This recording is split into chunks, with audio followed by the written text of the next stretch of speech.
Hey guys, welcome back to my channel. If this is your first time here, welcome to my channel. This is Love Through Living, where I talk about everything revolving love, how to love yourself, earth, and others through living your life. Today we're going to talk about what a sigil is, how to make a sigil, and a simple sigil ritual for manifestation.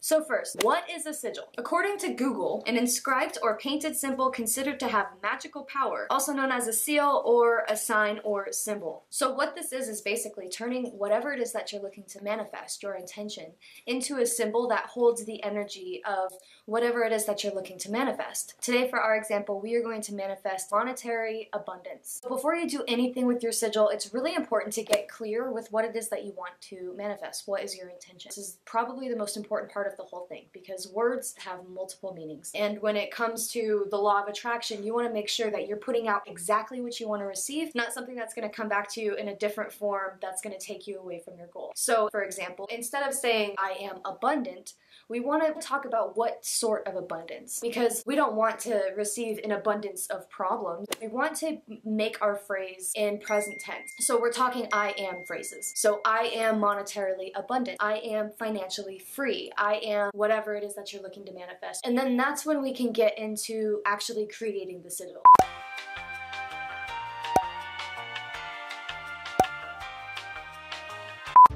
So we want to start out by writing down whatever phrase or sentence it is that you came up with. So we're just going to write, I am monetarily abundant, sticking with the theme of this video. And it doesn't matter whether you write it in uppercase or lowercase letters, just get it on paper. All you're doing here is basically making it tangible, making it real, bringing it into reality, and officially writing it down. Then you want to cross out all the vowels. So A, E, I, O, and U. All of those have to go. You can choose whether or not you want to cross out Y. I usually leave Y. I don't know, I've never really thought about it before right now. And then you want to cross out all the repeating letters. So any letters that appear twice after this. So I have a double M, I had a double T, and then just rewrite all of the consonants that are left with those spaces. Just go ahead and write them all down so it's clear. And then once that's done, you really just want to start playing around with the shapes of the letters that exist. Ultimately, you want to kind of connect them, or at least signify each letter within a symbol. Like here within the M, there's also an N, so I don't need to draw an extra N, I'm just going to use that. And then I want to add the T. It feels good here. I have an R left.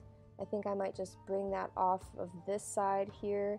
That came out a little funky, but I kind of like it. L, I'll just make that a triangle. Y, there's already kind of a Y right here, I like that. B, you know, this is a B, I'm gonna go with that. And then a D, and I'm gonna put that over here, but I'm gonna kind of mirror the funkiness of the R. And there's my symbol. And a lot of times I don't get them on the first try. Feel free to draw it over and over and over again. I really like the way that this turned out, so I'm going to put a circle around it to encapsulate its energy. And then really carefully, I just kind of want to rip around the circle. And you don't want to break the circle. The whole point is the circle is holding sacred space for the sigil itself. So rip around it and then just kind of let your sigil sit.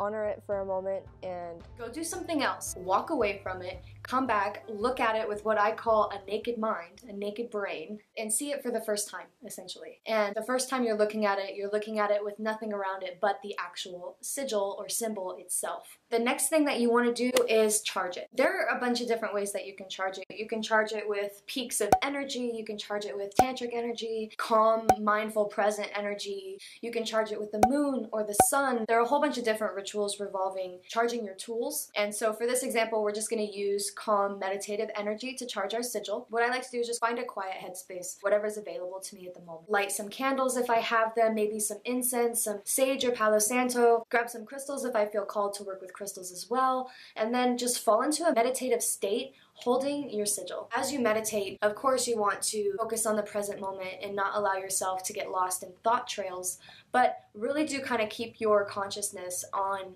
your affirmation. Turn it into a mantra and just constantly focus on your mantras for however long you want to do that, a minute, 5 minutes, 10, 20, as long as you are consciously putting your energy into the affirmation and sigil that you're holding. Once your sigil is completely charged, then it comes time to destroy it. And what happens when you destroy it is you are releasing it to the universe.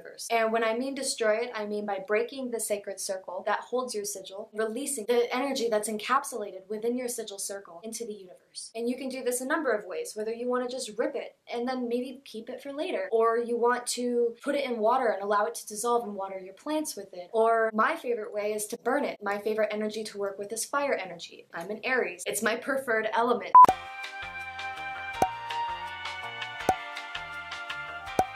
What I'll do is I'll go outside under the elements, whether it's sun or moon, and I give thanks for the opportunity to give my affirmation as offering to the world, and then I light it on fire carefully. And once that's done, you've completed your ritual. You have taken an intention and turned it to affirmation. You took the affirmation, you turned it to pen on paper, and then from there you turned it from a legible sentence or phrase into consonants that make no sense into a symbol that only you know what it means. That is why that this holds energy. That's why this is powerful. It's because you've charged it and it holds meaning and energy for you. And it's really important to remember that. With that being said, I really hope that this video helped you understand how to create a sigil of your own, and you can now add it to your practice. If you found this video helpful at all, please give it a thumbs up. Also, if you use this practice, or if you have any extra tips, or you have any stories that you'd like to share through using this manifestation practice, then put it in the comments below. I'd love to read about it. If you haven't subscribed already, make sure to subscribe because I do upload new videos every 3 days, and I will see you soon. Peace.